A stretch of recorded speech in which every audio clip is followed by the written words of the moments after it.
À Lourdes, j'avais eu une parole à l'oreille, centre de soins, devant la grotte. Je m'étais dit, ah, centre de soins, ok. Je m'appelle Julienne Mbimbi, infirmière du domaine, mère de 4 enfants, mariés. J'ai décidé de témoigner aujourd'hui suite à mon vécu et qui se relie à Lourdes. En 2003, j'avais eu un appel du Seigneur.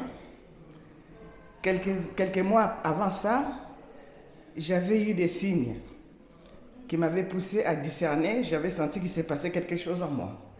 J'ai dit à mon mari, j'ai une envie qui me prend à cœur de servir Dieu. Mon mari me dit, tiens, servir Dieu, c'est pas évident. Hein? Déjà, tu es à l'école d'infirmière, tu vas finir, tu n'as jamais le temps. Et ça va pas être facile pour toi. Et je lui ai confirmé que ça me prenait à cœur. Sans plus. Comme mon mari, il est protestant, mais baptisé catholique, on a pu se marier à l'église catholique. Je vais être bref parce que c'est long. Et donc, du coup, on allait à l'église protestante, pas régulièrement. Et je suis parti voir une responsable et je lui dis que j'ai une envie qui me prend à cœur de servir Dieu. La dame me regarde et me dit, ah bon, écoute, je ne peux rien faire pour toi. Si c'est vraiment lui qui t'appelle, il t'enverra quelqu'un qui viendra te dire ce qu'il faut faire. Ça, c'était en 2003, toujours. Bon, je me suis calmée. Et comme j'étais en train de passer un concours pour voyager à l'étranger au Canada, parce que mon mari ne trouvait pas de travail ici en France en tant que docteur en économie, donc mon mari dit oui, bon, on va faire notre mariage religieux ici en France. Et il adorait la cathédrale d'Évry. On le fera à la cathédrale d'Évry un jour, si on fait le mariage. Bon, là, on se décide, comme on va partir au Canada, on va faire notre mariage ici, comme il y a la famille, comme ça tout le monde en profite. Je vais faire l'inscription à l'église de la cathédrale, toujours. Mais je n'ai pas été à la protestante, hein, comme il admirait la cathédrale, je suis allé à la cathédrale. J'ai fait mon inscription. Ça, c'était au mois de juin. Arrivé au mois de décembre, c'est la date du mariage. Quelques mois après l'inscription, j'ai dit à mon mari, il faut qu'on aille maintenant plus à l'église catholique pour faire la préparation et qu'on s'habitue, parce que moi, je suis catholique de naissance. Jusque-là, j'étais resté catholique. Bon, on est parti, on a commencé à y aller. Et le dimanche 27 décembre, c'était notre mariage.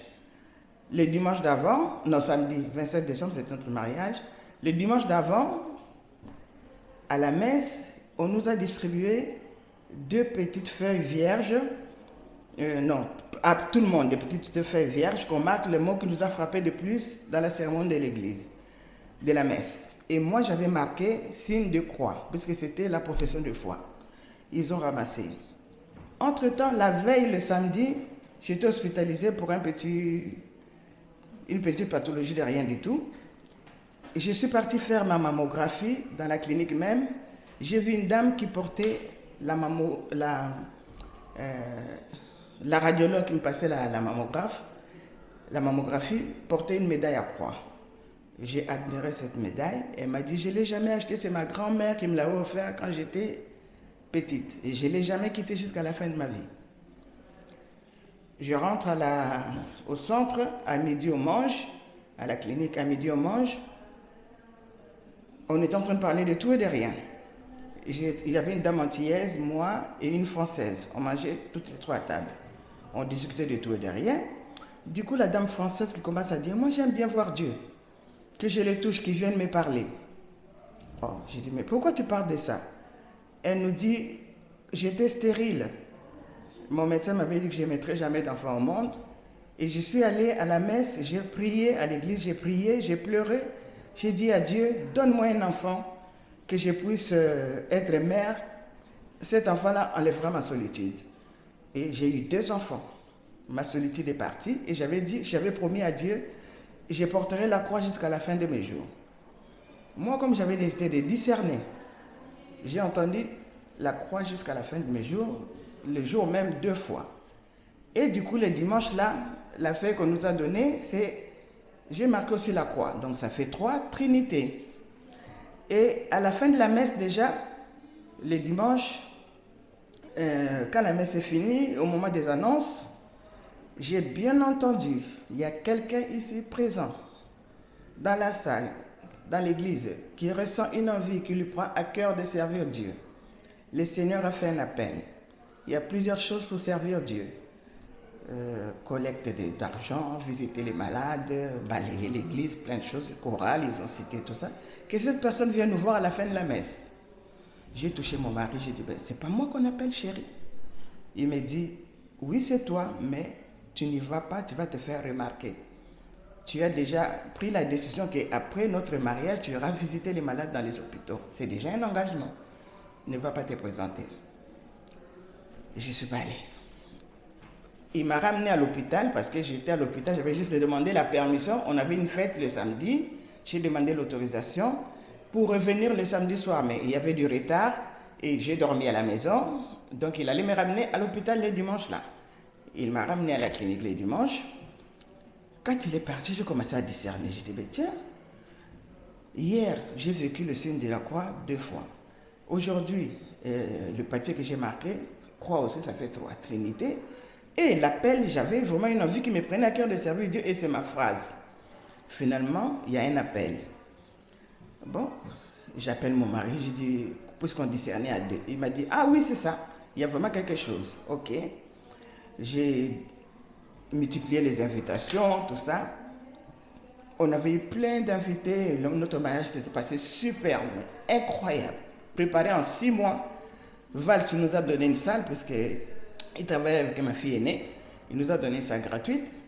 Un ami nous a fait un cadeau de voyage de noces à Malte. Un autre ami nous a fait la pièce montée gratuite. Donc vraiment super. Arrivé au mois de février, je dormais dans mon lit à 6h du matin. Mon mari était déjà debout. Je vois quelqu'un qui ouvre la porte de ma chambre, qui rentre en marchant avec la barbe, soutane et bâton de pèlerin. Je ne sais pas qui c'est. Qui rentre, qui me dit, couvre-toi, je vais t'approcher. Je prends mon drap et j'avance jusque là. Il rentre, il fait le tour du lit, il s'arrête et il me dit, hier on était samedi, mais ce jour-là c'était samedi. Hier on était samedi, tu t'es reposé, aujourd'hui on est dimanche, il faut y aller. J'ai dit oui. Il m'a demandé, t'as pris bonne note? J'ai dit oui, j'ai pris bonne note. Il est sorti, il est parti. Bon, je reste dans mon lit, je me tâtonne. D'habitude, je ne dors pas comme ça. Mais j'étais comme ça avec les draps jusque-là. J'ai dit non, ça c'est pas... J'ai pas rêvé, c'est vraiment une vision. Mon mari qui sort de la douche, je lui dis, arrête chérie, ne parle pas de ça. Les gens vont dire que tu es folle. Non, c'est pas vrai. J'ai dit, ben c'est ce que j'ai vécu. Il n'a pas voulu me croire, mais bref, c'est passé. Donc, si je remets en lien par rapport au restaurant quand on mangeait, la dame française, antillaise et moi, sa phrase était « J'aime bien voir Dieu, que je le vois, qu'il vienne me parler, que je le touche. » Donc, moi j'ai vu ça, il m'a parlé, il ne m'a pas touché, mais il m'a parlé. J'ai dit « Bon, c'est quand même quelque chose. » Quelques jours après, quelques mois après, j'ai dit, bon, je vais quand même retourner à l'église, leur demander s'ils marquent dans les archives, si c'était vraiment, il fallait que je me présente. À l'époque, c'était le prêtre, j'ai oublié son nom, le Rwandais, j'ai oublié son nom. C'était lui. Il me dit, mais non, Julienne, heureusement, je te connais un peu, mais il n'y a pas d'archives, dans les archives de ce que tu parlais là.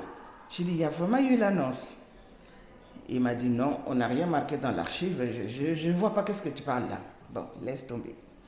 J'ai fait une prière quelques jours après, avant d'aller au boulot, je me réveillais. J'ai dit, Seigneur, si c'est vraiment toi qui m'as appelé, les gens me traitent de menteur, que je suis un peu folle, mais dis-moi, est-ce que tu m'as vraiment appelé ou je suis folle? J'ai ouvert la Bible, tu me donnes la réponse. J'ouvre la Bible, je ne sais plus quel texte c'était, ça me dit, c'est moi qui t'ai appelé. Les gens que j'appelle, on les appelle les malades mentaux. Tu es le malade mentaux du Seigneur. Vous êtes les malades mentaux du Seigneur et vous ferez des miracles plus que moi, patati patata. Ah, ok. Je sors, j'arrive au travail, je commence mon tour une dame qui m'appelle, je lui donne ses médicaments, je passe, elle m'appelle, madame, l'infirmière, je veux mon aérosol. Je lui dis, mais depuis que tu es rentrée, tu n'aimes pas ton aérosol, tu le refuses. Aujourd'hui, tu le veux? Oui, je veux mon aérosol. Ok, je vais aller chercher le produit. Je tourne le dos, je l'entends parler derrière. J'ai dit, madame, vous avez parlé? Je vous ai entendu parler, mais je n'ai pas compris ce que vous voulez dire. Ce que vous avez dit. Elle m'a fait, j'étais en train de dire, ce bon Dieu, on le prie tout le temps, mais on ne le voit jamais. Heureusement, il a mis les gens sur terre pour les servir. Ces gens-là, c'est vous, madame. Donc, appelez le médecin, dites-lui, je veux mon aérosol. Je lui ai dit, il avait déjà prescrit, c'est vous qui le refusez, je vais aller vous le chercher et je vous le fais. Je lui ai fait son aérosol. Donc, je le mets en lien avec mon message du matin. Et ce qui est étonnant, depuis que 2003 là, que j'avais eu l'appel, ma première mission, c'était je visitais des patients dans un hôpital à Ivry. Après juste un mois, quand j'ai raconté mon témoignage à Pule Chéri, qui est une dame qui se donne beaucoup aussi à l'église, à la cathédrale, qui était la belle-sœur de ma fille, et je lui ai raconté, elle m'a dit, ah bon, écoute, il faut que tu rentres dans un groupe de prière, et il faut que tu sois assidu à l'église. Parce que quand il t'a dit, les samedis tu te reposais, mais les dimanches il faut y aller. Les dimanches on va à l'église pour que tu communies. Il veut t'utiliser, mais il faut que tu te prépares. Ok. Donc j'ai commencé à faire ça. Et la première mission, c'était à Lourdes. Après la clinique, là, c'était à Lourdes. 2 mois, en avril. Voilà. À Lourdes, il m'a montré le groupe de prière de Sœur Cécilia. Je suis allé. Et Sœur Cécilia allait à Lourdes pour servir. J'ai dit, ah, ça m'intéresse, je vais aller avec toi. Je suis allé avec Sœur Cécilia jusqu'à aujourd'hui. Là, c'était en 2004. Et j'avais l'impression que je faisais une formation. Toutes les années que j'allais à Lourdes, je faisais une formation. Et là, j'ai senti que c'était la fin. Depuis l'année dernière, j'ai senti que c'était la fin. Par rapport à tout ça, à Lourdes, j'avais eu une parole à l'oreille, centre de soins, devant la grotte. Je m'étais dit, ah, centre de soins, ok. J'ai fait le lien avec mon appel, d'où il veut vraiment me servir. Il veut vraiment que je le serve. J'ai commencé à imaginer comment je vais faire ce centre de soins. C'est comme ça que j'ai créé MMAC. J'ai créé MMAC pour que que j'obtienne la subvention. Comme ils n'ont pas voulu nous donner la subvention parce qu'on investit en Afrique, c'est de cette façon-là que je me suis impliqué moi-même à fond pour que ce projet se réalise. J'ai créé d'abord, enfin avec l'aide, j'ai créé l'MMAC, après MMAC m'aide, mais moi-même j'ai mis presque 80% de mon argent et MMAC complète pour m'aider. C'est gentil. J'ai créé à Brazzaville, ça marche jusqu'à aujourd'hui, ils sont autonomes. C'est vrai que ce n'est pas du tout, à but lucratif, c'est vraiment non lucratif. Même l'argent que j'ai mis dedans, je n'ai jamais réussi à récupérer, mais ce n'est pas grave, c'était pour aider mes compatriotes. Après ça, j'ai dit, bon, comme je veux habiter à Kinshasa, le jour de ma retraite, je suis originaire de Brazzaville, hein, c'est pour ça que j'avais commencé par Brazzaville, puisqu'il y avait mon oncle qui était infirmier, qui partait à la retraite. Moi, j'étais encore à Paris, donc il fallait être sur place. Lui, il était décidé de superviser. Donc là, c'est ma soeur qui supervise pour aujourd'hui. Et j'ai créé celui de Kinshasa, puisque moi-même, à la retraite, là, je vais habiter à Kinshasa, puisque mon mari est de Congo-Kinshasa. On était locataires, on a fait... on a loué, on a commencé depuis 2000, là ça doit faire 4 ans, 3 ans si ça existe, 3 ans et demi si ça existe encore. On a loué et à ma grande surprise, à Lourdes, quand j'avais eu le rêve des centres de soins, quelques jours après, j'ai encore eu un rêve, le centre de soins c'était le son. Après c'était le vrai rêve. J'ai rêvé. J'étais en train de construire une maison en toute rapidité avec des briques en terre. Et il y avait un jeune, comme ce jeune-là, qui était là, qui m'aidait à faire tout ce que j'avais à faire. Et les malades attendaient à côté pour que ça se termine vite, qu'ils viennent prendre des soins, qu'ils rentrent. Bon. j'ai dit à Dominique, regarde ce que j'ai rêvé. Dominique m'a dit, il faut peut-être prendre ça en considération. C'est quelque chose d'important. On a mis ça entre parenthèses. Depuis là, on a loué, et là, l'incendie. Il y a eu l'incendie par rapport à un court-circuit d'électricité. Mais Dieu merci, il n'y a pas eu de mort, il n'y a pas eu de blessés non plus. Et le matériel a été épargné. Mais en ce moment, on a fermé. Il fallait retaper le bâtiment. Je m'en suis occupé, j'ai retapé, j'ai rendu les propriétaires à l'état qu'il fallait. On a partagé les charges en deux. Et Dieu est toujours bon. Il avait augmenté le loyer à $500, c'était à 400. C'était impossible puisqu'à 400 déjà, c'était pas facile pour nous. J'étais obligé de mettre mon argent encore pour payer les personnels pour pas qu'ils soient découragés. Je veux que l'œuvre continue. Avec l'aide de MAC aussi qui m'épaule, qui me soutient, et votre aide aussi. Donc c'était vraiment formidable.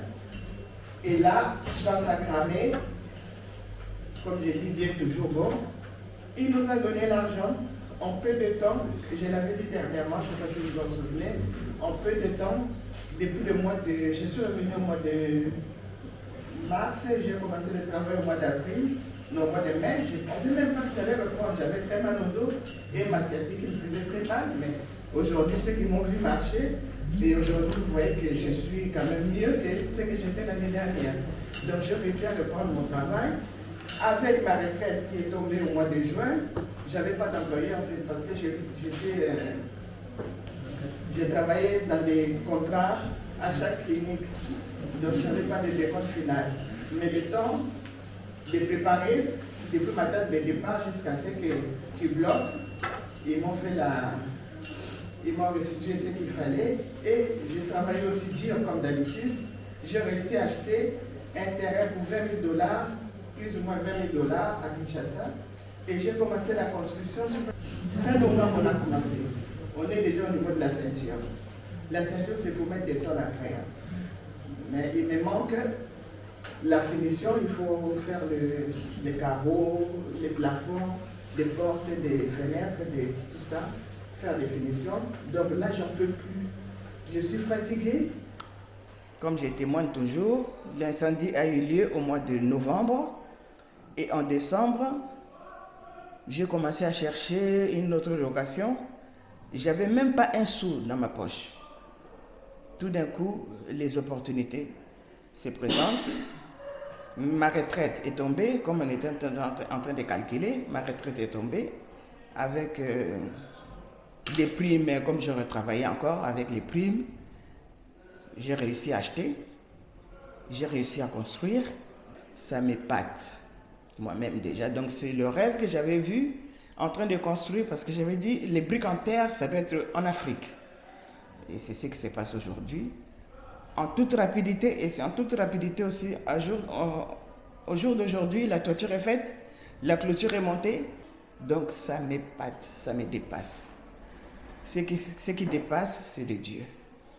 Donc j'ai dit, le rêve a été réalisé. Comme dans la Bible, je ne sais pas dans quel texte ça s'est dit, dans quelle parabole ça s'est dit, j'ai détruit cette église et je l'ai rebâtie en 3 jours. Nous, c'est en 3 mois. La clinique a pris feu et on a rebâti l'autre en 3 mois. Les travaux ont bien avancé, nous sommes vraiment à la fin, à 5 ouvertures. Peut-être en 2 mois d'ouverture. Merci. Et bon Dieu est avec nous. Merci pour votre aide. C'est ça mon grand témoignage. Le Seigneur est bon, il est merveilleux. Et comme on dit, à côté il y a des combats aussi. Quand tu as l'étoile, le Satan ne te laisse pas. Et j'ai des combats spirituels énormes que je ne raconterai pas aujourd'hui. Un jour, ça sera pour les combats que je vais raconter. Merci beaucoup.